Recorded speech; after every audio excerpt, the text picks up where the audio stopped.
This is Mr. Dietrich. How about some news you can use? Today, we're positive. We're optimistic. It's sunshine and rainbows. It's unity. You can approach this first story pessimistically. Joe and Mika have spent nearly the last decade calling Donald Trump Hitler and a threat to democracy and saying almost any terrible thing you could imagine about the man. You remember that their rise in popularity is connected to Trump's 2016 campaign, where he was featured on their show nearly every day and increased their ratings and increased their pocketbooks and wallets. And then once elected, they cut ties pretty quickly. Now, fast forward to 2024, the ratings are sagging, MSNBC selling, firing everyone, CNN firing everyone, people's backs against the walls. What are you going to do? How do we improve ratings? Well, what worked the first time? You brought Trump on. So they're going to bring Trump back. They went and met with him at Mar-a-Lago. Hell has frozen over. Or has it? Is this unity? Is this a country that no longer wants to be divided, wants to have open discussions and communications, and is willing to work together?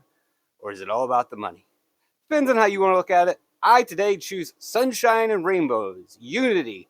And let's go further with our unity theme today and hope for America.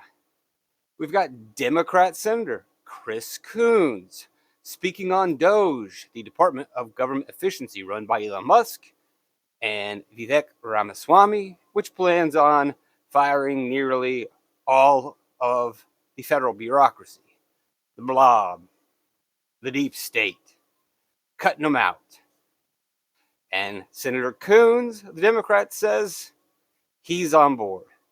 We can save billions of dollars by releasing these employees and then take that money and rebuild our infrastructure. Spend it more wisely. Spend it in better ways. Unity, Democrats and Republicans working together. Cats and dogs dancing together in the streets. How about that? But it doesn't stop there. More sunshine and rainbows, please. Bernie Sanders. I look forward to working with the Trump administration on fulfilling his promise to cap credit card interest rates at 10%. Although not technically a Democrat, he's more of a Democrat than actual Democrats. And Bernie is willing to work with Trump. Bernie is willing to work with the man they called Hitler. Bernie is willing to work with the man that supposedly the legacy media has told us is a threat to democracy.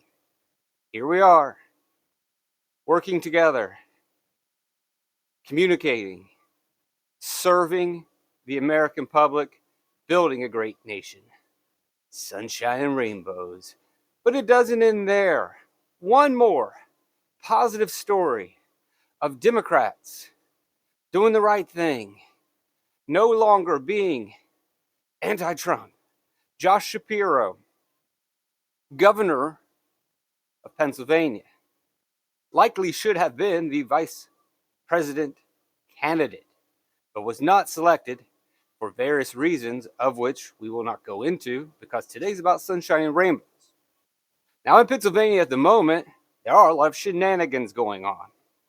They are still counting ballots and votes despite the election being over. They're trying to find votes to change the election results. These rogue politicians, rogue local leaders in Pennsylvania are violating the law. The Supreme Court of Pennsylvania, which is a Democratic-led Supreme Court, has ruled that you need to stop counting votes. Those local leaders and Pennsylvania politicians for the Democratic Party have blatantly ignored the orders of the judicial branch. They have blatantly violated the rule of law and have continued to count votes in order to change the election results. Not good. Well, Governor Josh Shapiro has stepped into the arena and said enough is enough. You are breaking the law. And if you continue to break the law, you will face the consequences. The Democratic governor said, listen to the Democratic court and stop counting votes. Democrat Party, rogue leaders, rogue representatives, or else you will be punished. He could just let them go. He doesn't have to defend Donald Trump and the Republican Party. He doesn't have to defend the Republican winner of the Senate election, Mr. McCormick. But Shapiro doing the right thing. Now, if you want to do 4D chess, Shapiro is maybe one of the possible favorites to run for president for the Democratic Party in 2028. He cannot have this on his record. He cannot have this messy secret counting violation of the law changing an election. Be a huge blemish. It would likely end any chances that he has of running for president in the future. So, from a selfish, personal perspective, Shapiro has but no choice. He cannot support the Democratic Party's actions. Now, while we can choose to believe that he's just simply following the law and doing the right thing, we could also see there's some self-motivation here. He needs to shut this thing down. It doesn't look good. And even if he is able to successfully get the nomination for president in 2028, many of those Pennsylvania voters, if this thing gets worse, the independent voters, they will never vote for him for president in Pennsylvania. And if Shapiro can't win his own state and one of the most important swing states, then he can't be president. The Democrats can't be president. Cannot take control of the executive branch. They got to shut this thing down. But we can go sunshine and rainbows and just say, hey, we're all working together now. The future looks bright. Beautiful stories. Morning Joe welcoming Trump on every morning on your living room TV screen. Coons helping out with Doge. Bernie cutting your credit card bill. And Shapiro enforcing the law and making our elections free, fair, and transparent. I, for one, choose sunshine and rainbows.